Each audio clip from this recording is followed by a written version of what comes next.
Break के बाद आपका स्वागत है। गलवान में बलवान हिंदुस्तानी जवानों से मात खाए चालबाज चीनी सेना अब विवादित जगह से पीछे हट गई है। सूत्रों के हवाले से खबर है कि चीनी जवान जहां से अपने साजो सामान भी समेटने में लग गई है। एलएसी पर अपनी हेकड़ी दिखाने वाला चीन अब नरम रुख अख्तियार करता हुआ नजर आ रहा है। सूत्रों के हवाले से जो खबरें सामने आ रही है उसके मुताबिक एलएसी पर पेट्रोलिंग पॉइंट 14 से चीनी सेना 1.5 किलोमीटर पीछे हट गई है। इसके अलावा गोगरा और हॉट स्प्रिंग इलाके से भी चीनी सेना पीछे हटती दिख रही है। खबर है कि यहां से चीनी सेना डिसएंगेजमेंट प्रक्रिया के तहत पीछे हटी है। सूत्रों से खबर है कि दोनों देशों के आर्मी अफसरों के बीच लगातार हो रही बातचीत में सेना पीछे हटाने पर सहमति बनी थी, जिसके बाद सेनाएं मौजूदा स्थान से पीछे हटी है। गलवान घाटी के पास अब बफर जोन बनाया गया है ताकि किसी तरह की हिंसा की घटना फिर न हो। बता दें कि पेट्रोलिंग पॉइंट 14 वही जगह है जहां 15-16 जून की दरमियानी रात झड़प हुई थी। झड़प में 20 भारतीय सैनिक चीनी सैनिकों से लड़ते हुए शहीद हुए थे। इस झड़प के दौरान चीन के भी 40 से अधिक सैनिक मारे गए थे। इस घटना के बाद दोनों देशों में तनाव काफी बढ़ गया।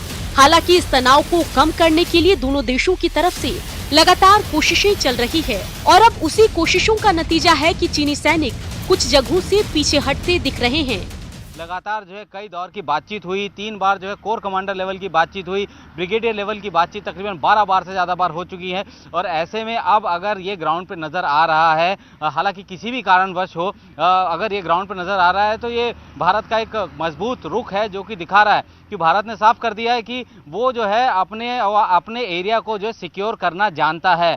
जैसे जैसे उसने अपनी डिप्लॉयमेंट बढ़ाई थी, भारतीय सेना ने भी अपनी डिप्लॉयमेंट उसी तर्ज पर तेजी से आगे बढ़ाया था। और शायद यही वजह है कि चीन को इस बात का घबराहट जरूर महसूस होने लगी थी कि अगर भारत इतनी तादाद में अगर सेना बढ़ा रहा है तो जाहिर सी बात है कि अब वो पीछे हटने वाला नहीं है। उनकी जो चाल है इंचिंग फॉरवर्ड पॉलिसी की, जो कि इंच करके जो है ज़मीन हथियाते हैं, अब इस इलाके में वो पॉसिबल नहीं होगी। और शायद हो सकता है कि यही वजह है कि अब जो है चीन के जो सुर है वो नरम पड़ते नजर आ रहे हैं। लेकिन गलवान के गहराई वाले इलाकों में चीन के बख्तरबंद वाहन अभी भी मौजूद हैं।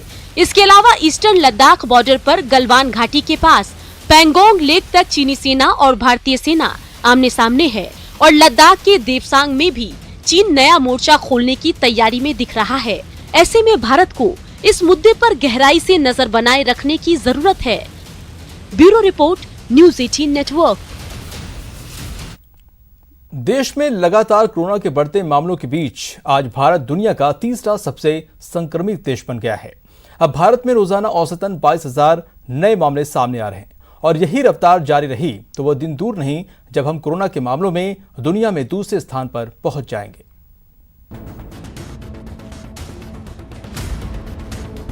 कोरोना के मामले में भारत ने रूस को पीछे छोड़ा।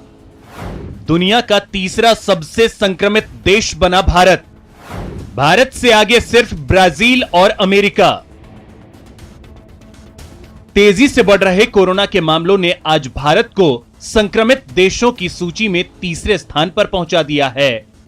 पिछले 24 घंटे में देश में कोरोना के 24,248 नए मामले सामने आए हैं, जिससे देश में संक्रमितों का आंकड़ा 6,97,413 तक पहुंच गया है। हालांकि इनमें से 4,24,432 मरीज इलाज के बाद स्वस्थ हो चुके हैं। इन आंकड़ों के साथ संक्रमण के मामले में भारत से आगे अब सिर्फ अमेरिका और ब्राजील हैं, जहां अमेरिका में अब तक कुल 29,82,928 लोग संक्रमित हो चुके हैं।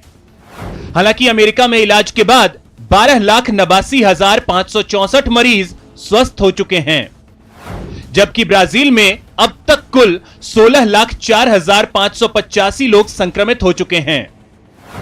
हालांकि ब्राजील में 9,78,615 मरीज इलाज के बाद स्वस्थ हो चुके हैं।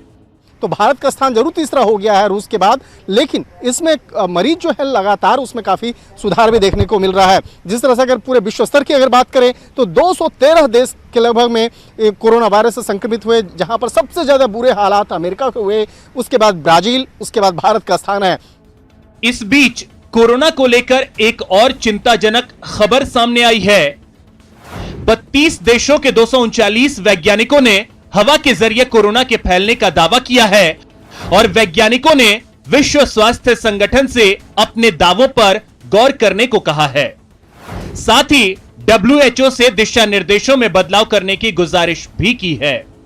यकीनन ये चिंताजनक स्थिति है क्योंकि भारत में इन दिनों रोजाना औसतन 22,000 से ज्यादा नए मरीज मिल रहे हैं और हालात ये रहे तो वो दिन दूर नहीं जब हम ब्राजील को पीछे छोड़ देंगे।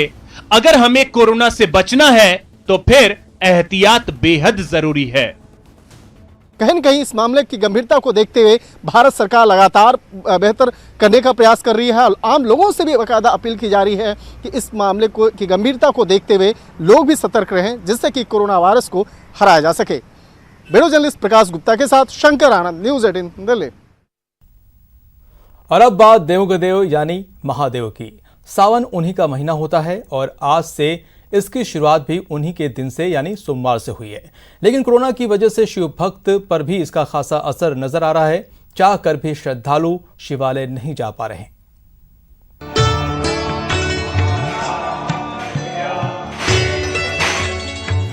सोमवार से शुरू हुआ सावन, शिव भक्ति पर कोरोना का असर। शिवालय से दूर ज्यादातर श्रद्धालु, आस्था पर भारी महामारी। यकीन नहीं होता तो देखिए इन तस्वीरों को। देख रहे हैं इन तस्वीरों को। परंपरा के मुताबिक यहाँ आस्था का सैलाब उमड़ना चाहिए था, गेरुआ धारियों की भीड़ लगनी चाहिए थी।